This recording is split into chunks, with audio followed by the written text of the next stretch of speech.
कि शास्त्रों में ऐसा वर्णन था कि कौवे इसी समय गर्भ धारण करते थे। पिंड दान करने के बाद भी आपको श्राद्ध करना चाहिए। आप ओम नमो भगवते वासुदेवाय का जाप करें श्राद्ध करने के बाद। पहली बात तो शास्त्रों में ऐसा लिखा हुआ है कि स्त्री श्राद्ध कर सकती है। गंगा का विशेष महत्व है और गंगा जल और कुशा और काले तिल श्राद्धों में जरूर यूज करें। स्वागत है आपका एक और नए पॉडकास्ट में और आज हमारे साथ फिर से हैं एस्ट्रोलॉजर मंजू शर्मा जी। मंजू जी, आपका बहुत बहुत स्वागत है। धन्यवाद सुप्रिया जी।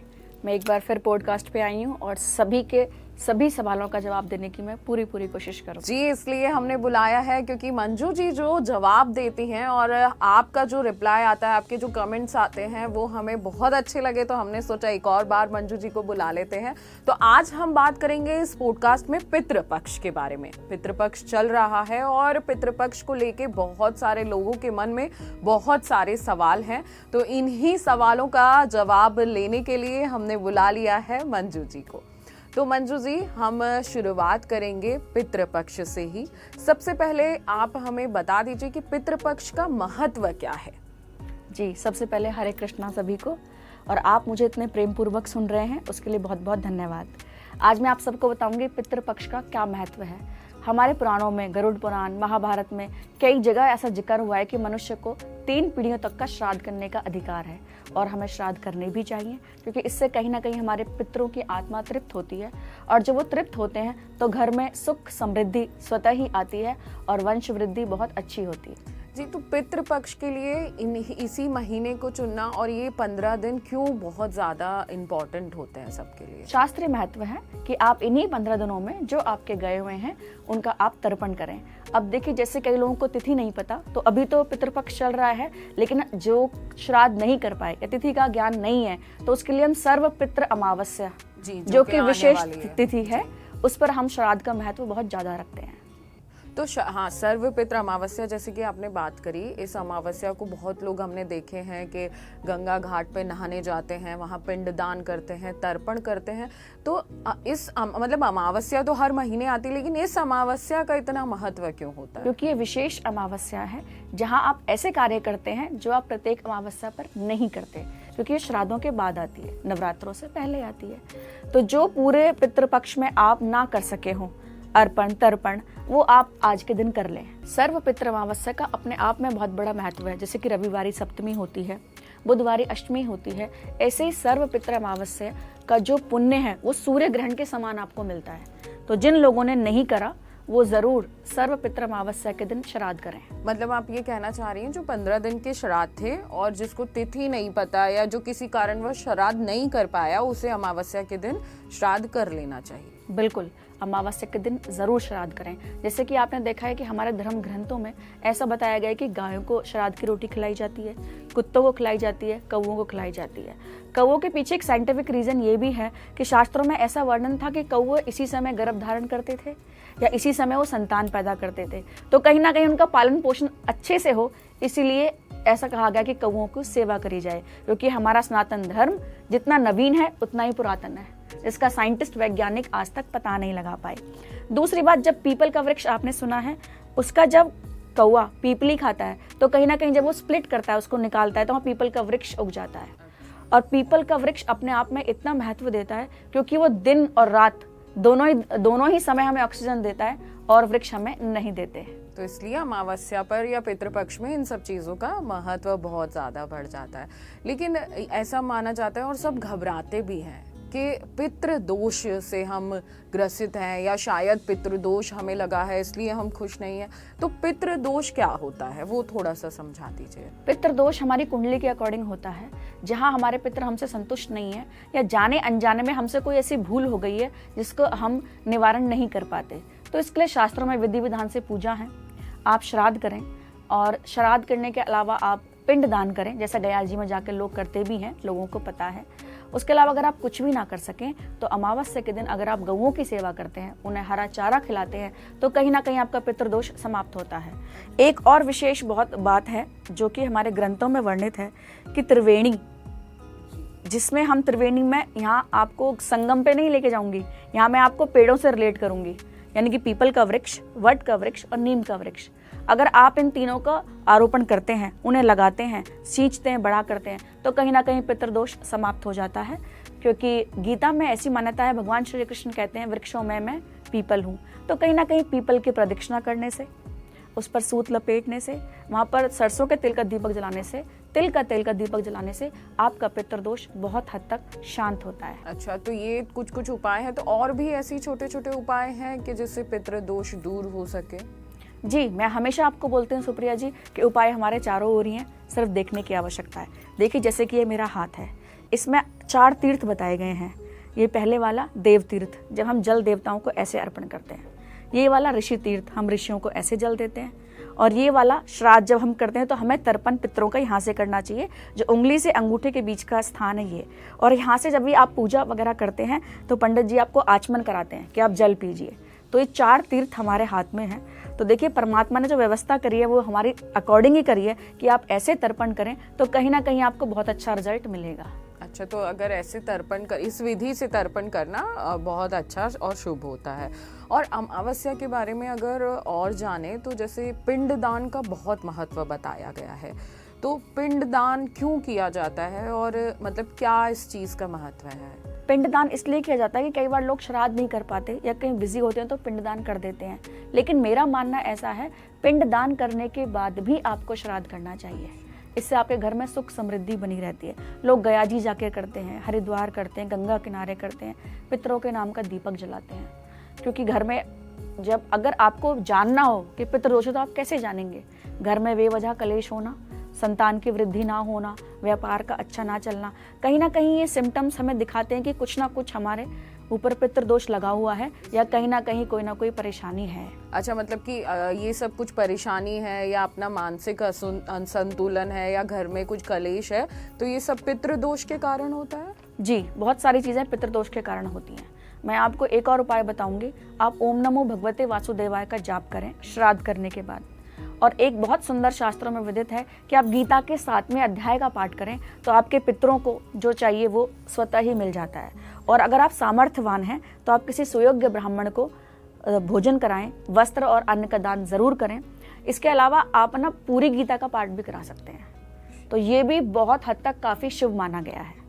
तो कुछ कुछ उपाय करके आप अपने पितृदोष को खत्म कर सकते हैं। तो जैसे अब अमावस्या आने ही वाली है और अगर जिन लोगों ने श्राद्ध नहीं करा, तर्पण नहीं करा, तो वो अमावस्या पे क्या क्या करें? क्योंकि आजकल क्या है कि लोगों के पास समय कम है और लोग सोचते हैं कि कम से कम समय में हम वो चीज़ें कर लें जिससे हमें कुछ हानि ना हो या भगवान भी खुश हो जाए, हमारे पितृ भी खुश हो जाए। तो ऐसे कुछ कुछ उपाय हैं जो अमावस्या के दिन कर सकते हैं। अगर आपने पितृपक्ष में श्राद्ध नहीं किया है तो आप अमावस्या के दिन श्राद्ध करें, ऐसा करना बेहद शुभ होगा। जिनकी तिथि याद नहीं है उनका भी करें और जिनकी याद है उनका भी करें। 3 चीज़ों का आप विशेष ध्यान रखें। शुद्धि का, यानी कि साफ सफाई हो जिस रसोई घर में आप भोजन बनाएं। दूसरा, आप जल्दबाजी ना करें कि फटाफट करूं, ये नहीं, आराम से पेशेंस रखें। और तीसरा, क्रोध का त्याग करें। अगर गुस्सा आपको आ गया उस समय तो मुझे लगता है कहीं ना कहीं वो सब करना व्यर्थ हो जाता है।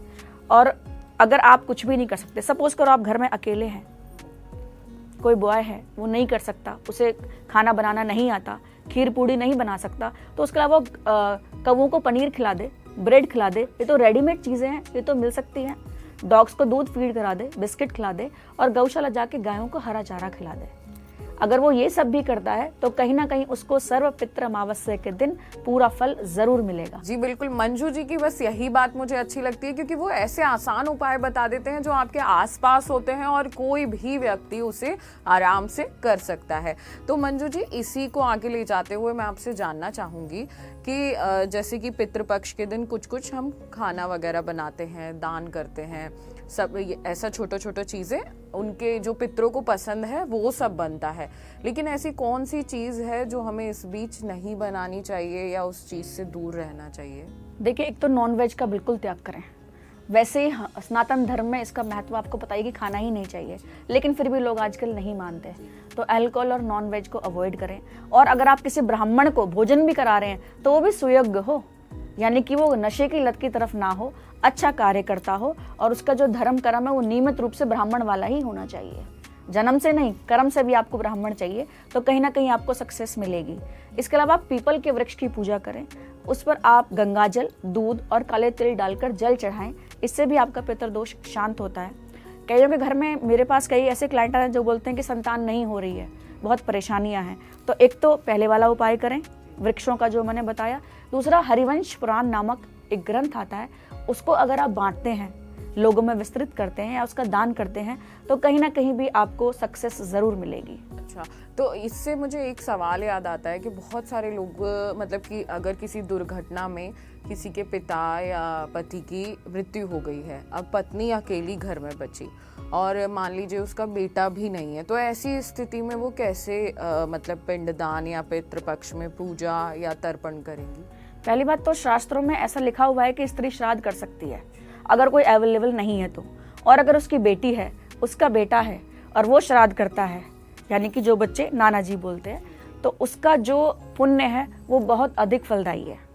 तो कहीं ना कहीं अगर बेटी का बेटा भी आपके लिए अर्पण करता है, तर्पण करता है, या गंगा किनारे जाके आपके नाम से श्राद्ध करता है, गरीबों को अन्न वस्त्र भोजन देता है, तो कहीं ना कहीं आपको तृप्ति अवश्य मिलेगी।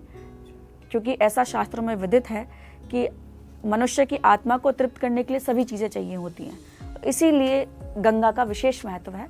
और गंगा जल और कुशा और काले तिल श्राद्धों में ज़रूर यूज़ करें। अच्छा, ये श्राद्ध में काले तिल का क्या महत्व है? क्योंकि मैंने बहुत सारी चीज़ें पढ़ी है और खुद भी लिखी है, श्राद्ध में ज़रूर बोला जाता है कि काले तिल का दान करें, या पिंड दान हम करते हैं तभी भी काले तिल का पिंड वगैरह बनवाया जाता है, तो उसका क्या महत्व है? काले तिल बेसिकली ना, एक तो हमारे नवग्रहों से रिलेट करता है, और दूसरा कहीं कहीं ऐसी मानता है जो पृथ्वी का पहला अन्न था वो तिल ही था।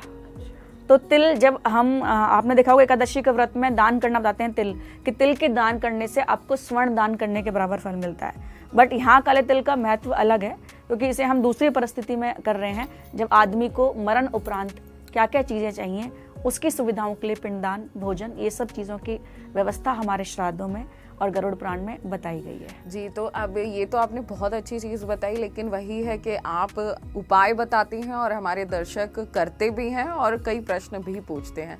तो पितृपक्ष में कुछ और उपाय आप बता दीजिए, ताकि जैसे पितृ दोष है तो वो दूर हो जाए, या पितृपक्ष में हम ऐसा कौन सा काम करें जिससे हमारे जो पितृ हैं वो हमें आशीर्वाद दें और हमसे प्रसन्न हो।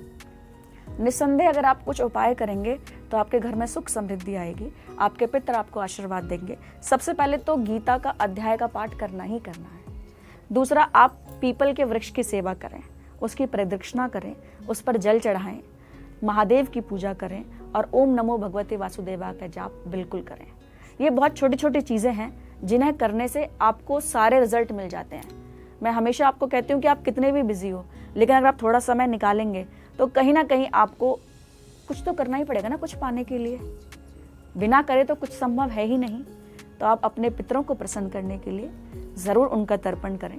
कुछ ना भी कर सके तो दान अवश्य करें, यथा योग्य दान, जितना आपके सामर्थ्य है। आप सर्वपित्र अमावस्या के दिन भंडारा करें, गऊओं की सेवा करें, जैसे कि मैंने पहले भी कहा, और किसी सुयोग्य ब्राह्मण को आप घर में बुलाकर भोजन कराएं और दान दक्षिणा अवश्य दें।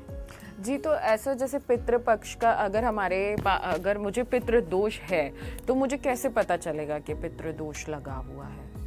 घर में स्वतः ही कलेश होते हैं और संतान की वंश वृद्धि नहीं हो पाती और संतान नॉर्मल नहीं हो पाती, स्पेशल चाइल्ड जो होते हैं, तो कहीं ना कहीं ये पितृ दोष के कारण ही होता है। क्योंकि आजकल की जो जनरेशन है 20s की, वो इन चीज़ों में बिलीव नहीं करती और कहीं ना कहीं वो सफ़र करते हैं। तो मैं कहती हूँ आप मत विश्वास करिए, लेकिन जो शास्त्रों में वर्णित है उन चीज़ों पर तो भरोसा करें। परमात्मा हर जगह है, ये श्वास उन्हीं की कृपा से चल रही है, इस पे तो भरोसा करें। और अगर आजकल की जनरेशन जो मैंने आपको उपाय बताए हैं उन सभी चीज़ों को फॉलो करेगी तो कहीं ना कहीं उन्हें सक्सेस ज़रूर मिलेगी। जैसे हमारे दर्शक देख रहे हैं, तो आप उनको पितृपक्ष के लिए क्या बोलना चाहेंगे? क्योंकि बहुत सारे लोग सोचते हैं कि पितृपक्ष है, ठीक है, करते हैं, नहीं करते हैं, लेकिन पितृपक्ष में पूजा आराधना श्राद्ध तर्पण ना करना कितना भारी पड़ सकता है लोगों पर, ये थोड़ा विस्तार से बता दीजिए। देखिए, आप नहीं करते हैं तो आप कहीं ना कहीं कष्टों को भोगते हैं, और लोगों ने ये बात जानी है लेकिन मानी नहीं है। जान तो लेते हैं कि हाँ ऐसा हो रहा है, लेकिन उसे मानते नहीं है। मैं कहती हूँ जितना जानना ज़रूरी है उतना मानना भी ज़रूरी है। तो सर्वपित्र अमावस्या के दिन आप जप करें, ध्यान करें, अर्पण करें, तर्पण करें, आपकी सभी चीज़ सॉल्व हो जाएंगी। पीपल के वृक्ष के नीचे जोत जलाएं। इसके अलावा मैंने आपको पहले भी बताया कि आप भगवान श्री कृष्ण के जो गीता है उसके 7वें अध्याय का पाठ करें, और हो सके तो संपूर्ण गीता का पाठ करके भी आप इन चीज़ों को कहीं ना कहीं रिलेट कर सकते हैं। एक ऐसी भी मान्यता है कि अमावस्या के दिन आप हवन कर सकते हैं, उससे भी आपके पितरों को कहीं ना कहीं संतुष्टि मिलती है। अमावस्या के दिन आप फूल पत्ते पत्तियां ना तोड़ें, और जो तुलसी दल का या फूलों का आप प्रयोग करें उन्हें एक दिन पहले तोड़ के रख लें, तो ये बहुत अच्छा उपाय है। और अमावस्या के दिन मैं आपको एक चीज़ और कहना चाहूँगी कि आप हवन कर सकते हैं अपने पितरों के निमित्त। ऐसा करने से जो आहुतियाँ जाती हैं उनसे उनको संतुष्टि मिलती है और कहीं ना कहीं हमारे कार्य बनने लगते हैं। जी बिल्कुल, इतने छोटे छोटे उपाय हमें पता चल जाएं और अगर हम ये आजमा लें तो निश्चित ही हमारे पितृ भी खुश हो जाएंगे और हमारी जिंदगी भी आसान हो जाएगी। मंजू जी, आप हमेशा आती हैं और बहुत अच्छे अच्छे उपाय बता के जाती हैं। अगर आप भी मंजू जी से कुछ पूछना चाहते हैं या उनसे संपर्क करना चाहते हैं तो डिस्क्रिप्शन में पूरी डिटेल दी गई है, आप संपर्क कर सकते हैं और आप हमें कमेंट करके भी आपके जो सवाल हैं वो पूछ सकते हैं। मंजू जी, आप यहाँ आई, आपका बहुत बहुत शुक्रिया। शुक्रिया सुप्रिया जी, सभी दर्शकों का बहुत बहुत धन्यवाद, उन्होंने मुझे इतने प्रेम पूर्वक सुना। और मैं सभी से हाथ जोड़कर विनती करती हूँ कि पितृपक्ष में आप श्राद्ध करें, गौओं की सेवा करें, निस्संदेह आपके सभी कार्य जरूर बनेंगे। तो जी बिल्कुल, आगे भी ऐसे ही पॉडकास्ट हम आपके लिए लाते रहेंगे क्योंकि त्योहारों का समय अब शुरू हो चुका है और आपके सारे सवालों के जवाब हमें देने ही हैं। तो आप हमारे पॉडकास्ट को देखते रहिए, इसे ज्यादा से ज्यादा शेयर करिए ताकि लोग जान सके जो गलतियां कर रहे हैं वो भी ठीक कर सके। आगे भी हम आपको ऐसे ही आपके सभी सवालों के जवाब हैं देते रहेंगे। अगले पॉडकास्ट में मिलते हैं बहुत जल्द। शुक्रिया। अगर आपको हमारा ये वीडियो पसंद आया हो तो हमारे चैनल जीवांजलि को सब्सक्राइब करें